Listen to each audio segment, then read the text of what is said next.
Y'all see this? I am good. Shining, shining, shining, shining, yeah. I thought it would be a cute idea to film a video in my car, and I am instantly regretting it. So if I look a little shiny, you know, it's just a little perspiration. Because it's hot.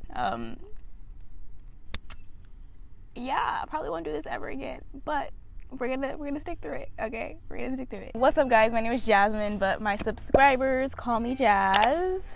And today I want to talk about something that we kind of think of in a negative way, but I want to turn that around, and that is being single.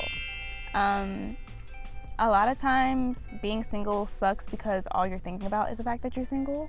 So my first step to being single and content is to stop thinking about being single. And I know that seems really hard because it's like, how the heck am I supposed to stop thinking about being single when I'm single? Like, it's just, I am what I am. But here's the thing, when you think about it all the time, it becomes more overwhelming. Stop thinking about the fact that you're not in a relationship. Stop thinking about relationships. Cut that out of your mind. It seems really weird and counterintuitive, but the key to it is to just be single. Okay? Bear with me. It sounds really weird, like, stop telling me stupid, obvious things, but I'm gonna get deeper into this, okay? Step number 2 is to filter your mind. Filter the things that you watch, filter the things that you listen to. You might even have to filter the people that you're around. So that means, okay, on social media, we all have our celebrity crushes. But we kind of have to take away our triggers, if that makes sense. Think about the things that make you start to think about relationships and make you start to feel like you're alone, and cut those out of your consumption.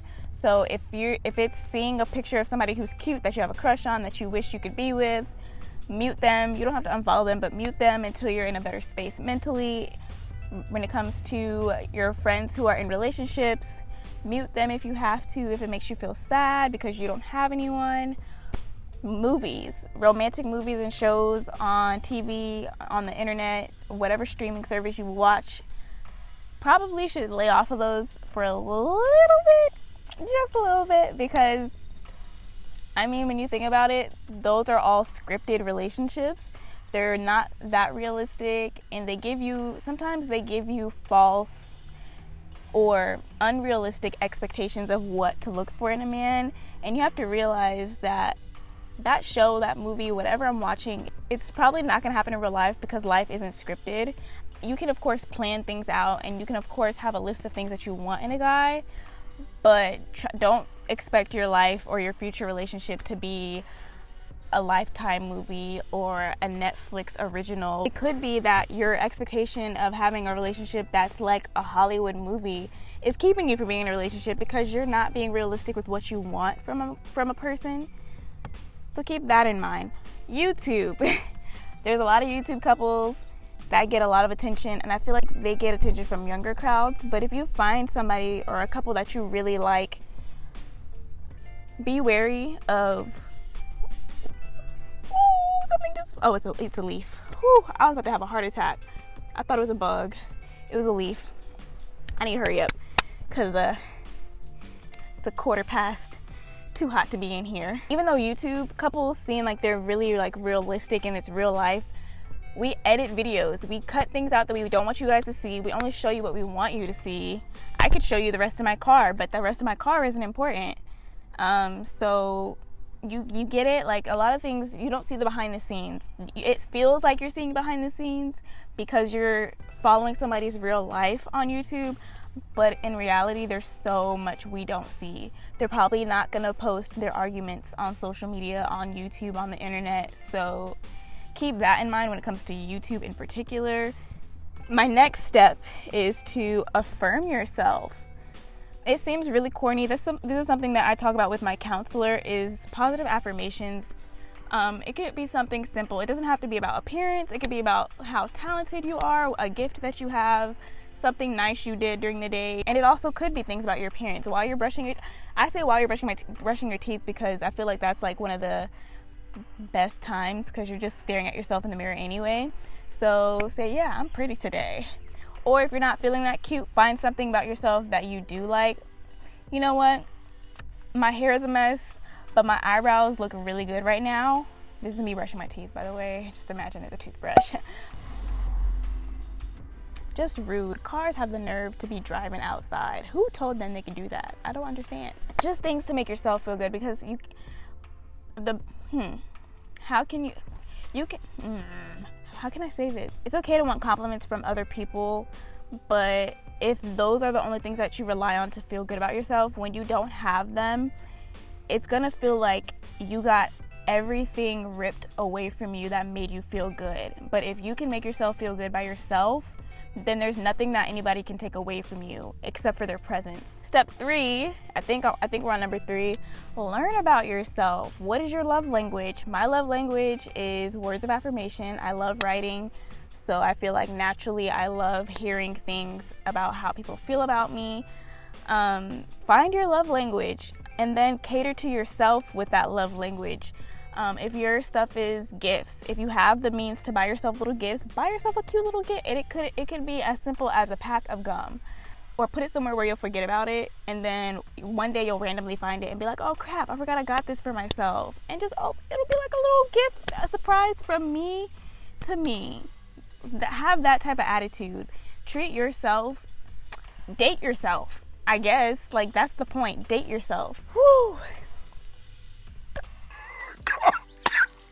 Step number 4, learn. Did I already say this one? Did I say learn about yourself? I'm gonna just keep going with learn about yourself. Reflect on relationships you've had in the past. So what went wrong in my past relationships that I don't want to tolerate in my future relationships? What can I work on? What are the areas that I could do better for both myself and for my future partner? And then work on that. What went right?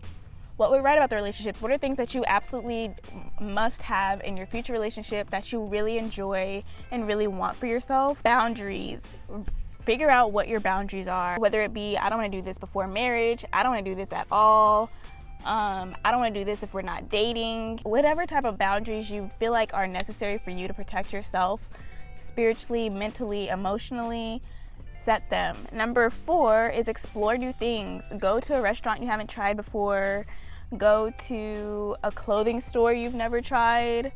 Go to like a fun place. Find new places that you do and don't like. That way when you do get in a relationship and they ask, hey, what do you want to eat? You can be like, oh snap, when I was by myself, when I was single, I found a restaurant downtown that's really dope. Nobody knows about it. And I love it. Let's go there. You'll have things in mind for when it's time to like hang out with somebody else. Hang out with yourself. Number 5, spend time with friends, because at the end of the day, even though you're single, you're not alone. You shouldn't be alone. Let's say it like that. It's really good to have friends to spend time with, to keep your mind occupied, to talk to when you're feeling really like down, sad, to just share life with. A lot of times we think we're going through something by ourselves, but we're not. Like, we talk to our friend and we're like, oh crap, you're going through that too? Or they have something that they want to share with somebody, but they're too ashamed because they feel like they're going to be judged. Your friends are probably going through some stuff that are similar to what you're going through, and because you haven't opened up about what you're going through, they haven't opened up about what they're going through. So both of y'all are just bottled up, feeling lonely, upset, and y'all could literally just be having like the best conversation of your lives about something that you guys are both going through and you don't even know it. So find friends that you can talk to, spend time with, have fun with. And if your friends are all in relationships, there's nothing wrong with asking your friend if it can just be you two hanging out. I have friends that are I have friends that are in relationships, and rarely do we ever all hang out with, like, I never have to be a third wheel. Like, my friend always gives me the option, like, oh, it's okay if I bring so-and-so, and I'll be like, can it just be us? Or, yeah, sure, go ahead. But the biggest thing is up here. The biggest takeaway that I want you to get from this video is that the way you embrace being single starts up here. If you think about it as a bad thing, you're probably going to feel really bad and feel really lonely. Your perspective is going to be negative because you're thinking about it from a negative place. But if you think about this as a time of, I can be selfish with my time, I don't have to worry about making sure I talk to somebody, text somebody back, I can do what I want when I want for the most part. It's a lot of freedom in being single. You just gotta go about it the right way. You gotta find ways to make it fun. Find ways to think about it in a positive way. Make it about you. Make it about your own personal growth so that you can truly enjoy it. And eventually you'll forget that you're not in a relationship because all you're thinking about is the fact that you're enjoying life. And that's not to say it's going to be perfect all the time. You're never going to be sad about being single again because we all go through emotions. Something my counselor told me, she was like, it's easy to move forward in life when it's objective, like, oh, I have these things to get done and I can just check it off as I get it done. When it comes to your emotion, there is no checklist because you're up and you're down sometimes. So sometimes you feel really good and you feel like you've moved on and you've made it past a difficult time. Then the next day comes and you feel really sad. And it's like, dang, I thought I was doing good. I thought I moved forward. I thought that didn't bother me anymore. It's normal. You're gonna have those days. So don't expect it to be perfect. Be realistic with yourself and be positive. And I don't want to say love yourself, but love yourself. It seems cliche, but the only reason why things become cliche is because they're true. And because they stand the test of time. So it doesn't matter how many times you say it, it's going to be true. And sometimes it's going to sound kind of like played out, but it's so real. Like, loving yourself is so necessary, and it looks different for different people. So try not to compare your singleness to somebody else's singleness. But yeah, that's all I have. I probably missed a couple things that I want to say, but I hope this wasn't too long and that this was helpful. I'm hot. So I'm gonna go. But yeah, thank you for watching. I hope you enjoyed.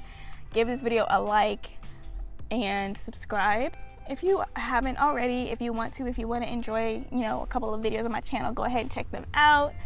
And I'll see you guys in my next video.